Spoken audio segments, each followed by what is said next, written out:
James Adams of tristatefootball.com here with Coach Eddie Eviston after a big win, 52-0 over Highlands. Coach, I know you haven't been here very long, but you got to know about the rivalry, and you got to know how big this win is for all the people that watch these games, and obviously you had a huge crowd tonight. What did you hear coming into this game, and obviously what have you heard afterwards? You lived up to what anyone's expectations could have been. Well, obviously, and it's a rivalry game, but it's one thing we preached all week is we got to treat it just like any other game. We can't get too hyped. We can't get too involved that we get out of our game.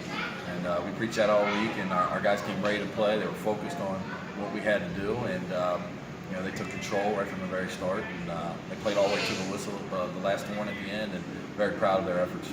You get the shutout, Coach. I mean, I know that you didn't have all the starters in the whole game, but you were still able to pull out the shutout. Does the zero matter that much more than if it were 52-7? It doesn't. It doesn't matter. But our defensive coaches and our defensive unit, they just do a great job. I think they have fun playing the defense. We're running. They're flying around. So, it's always good to see that zero up there. I give credit to our young guys, and kind of our backup guys that got in there late in the game. And even though they had some big plays there, kept them out of the end zone. So it's great to see for our team. But that's something we preach every day. We practice every day. We practice running hard to the ball. We practice doing the little things, and from the starters all the way down to the guys at the end, they all did it. You say you didn't want to get too hyped. It's just another game, but you throw those new jerseys out at them. Apparently, you threw it at them right before the game started. Obviously, that had to be some kind of motivational factor. I mean, what's the story behind those? The biggest thing is it's the 50th anniversary game. So we wanted to do something special.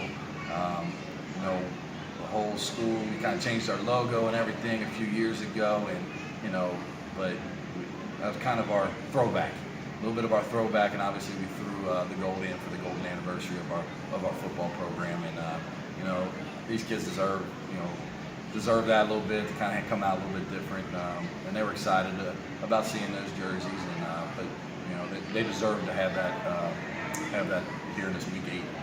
Coach, you have a Highlands team who's not as good as the history of that school has been. Going into this game, they'd given up not 2,000 yards rushing, but close. You have a great balanced offense. Anything in your game plan that said, we're going to run more because Highlands gives up so many rushing yards, or do you just look at your team and do what your team does? We kind of do what our team does. Obviously we'll adjust as we see things throughout the game, and that was one thing that we came into this game thinking, they might give us something a little bit different. We only had 2 films on them, and they did a couple different things against the offenses they were going up against. So we knew coming in that we might see something different. We just have to adjust. So we worked on a little bit of everything all week. We worked on pass game, run game, and having some of these players that we have, the A.J. Bears, Casey McGinnis, Grant Dyers of the world, both our receivers, that gives us a little bit of balance to hopefully be successful in whatever route we take. Coach, coming into the year, I've seen you play one other time at Ryle, here against Ryle. I thought, man, Ryle's offense must not be that good, because I wasn't so sure the defense was going to be as good as the offense this year. I knew your offense was loaded with playmakers. The defense continues to put outstanding performances on the field. How has your defense been able to be so good this year? Or maybe just guys like me were overlooking what you had to begin with? Well, one, we got some experience, and that always helps. It's kind of the second year in our scheme. Our guys are trusting it. They're trusting what we're doing. They're trusting what these defensive coaches are teaching them. And like I said, if anybody came to our practice, we practice. Everything we do, we practice hard. We practice and then doing the scheme. And that shows on Friday nights. And these guys fly around. There's no hesitation. They're flying around, and they're making plays. And as an offensive guy, that obviously loves to see things happen offensively, I love watching our defense. Coach, it's starting to get close to the postseason. I know we're not there yet, but this team, probably the best team in Northern Kentucky, regardless of classification. Can this team be the best team in Class 5A at the end of the year when we get done with the first weekend of December?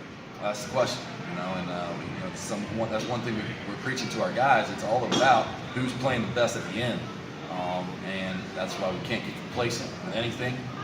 We got to come in every day with our lunch pails, ready to work. And what's great about this team is we got a group that I think understands that, and they're ready to play. And, they have fun. They have fun practicing. They have fun playing with each other. Those are great ingredients if you want to continue to improve week in and week out. And there's no doubt we're going to have to do that if we want to meet our ultimate goals. Coach, congratulations on a huge win. Thank you for your time. Appreciate it.